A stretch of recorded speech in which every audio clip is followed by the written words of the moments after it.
Mada Jocker music.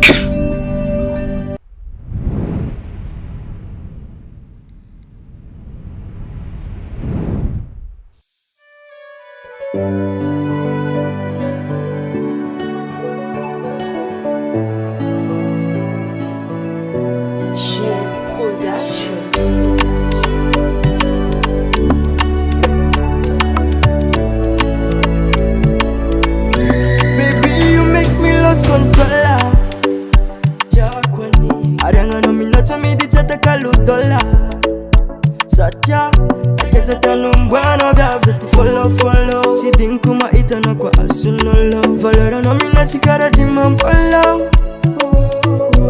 Acharanga no mafiyona. Asavenga chingita kwa mationa. Ayanga no mina fakara diyama. Amino zamanye. Achimana mbola chikafa. Funchika baby yo fen fitya. Olanjar fena chike fonga tangomja. Bekano nina. Esam sala no manontonga. Fasera disa malala mfonga.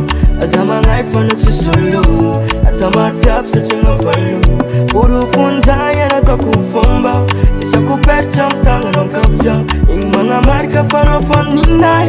Na misna chis fakela rangamfa. Fakaranzanga kwa tiyo. Mangala vadeno za chimalia. Mga nolenin kamalia. Fuche kwa nia.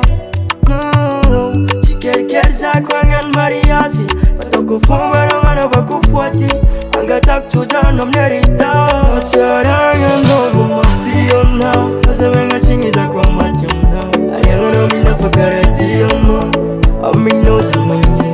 Achimana mbola chikafa. Funchika baby yo fen fitya. Olanjar fena chike fonga tangomja. Bekano nina. Esam sala no manontonga. Fasera disa malala mfonga. Azama ngai fana chisolo. Atamar vyap sa chinga falu. Puru funza yana kakufomba. Tisa kuperta mtanga non kafya. Ing mga marka fana faninay. Na misna chis fakela rangamfa.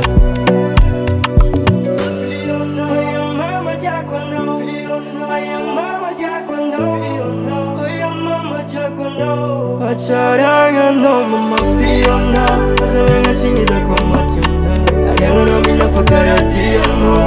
Amino zamanye. Achimana mbola chikafa. Funchika baby yo fen fitya. Olanjar fena chike fonga tangomja. Bekano nina. Esam sala no manontonga. Fasera disa malala mfonga. Azama ngai fana chisolo. Atamar vyap sa chinga falu. Puru funza yana kakufomba. Tisa kuperta mtanga non kafya. Ing mga marka fana faninay. Na misna chis fakela rangamfa. GS Production. Bonita diza fatina ita. Dasula no longa chisifika. Oh na piti farit Afrika. Na de andes kan Amerika. Fambala now. Fambala now. Fambala now.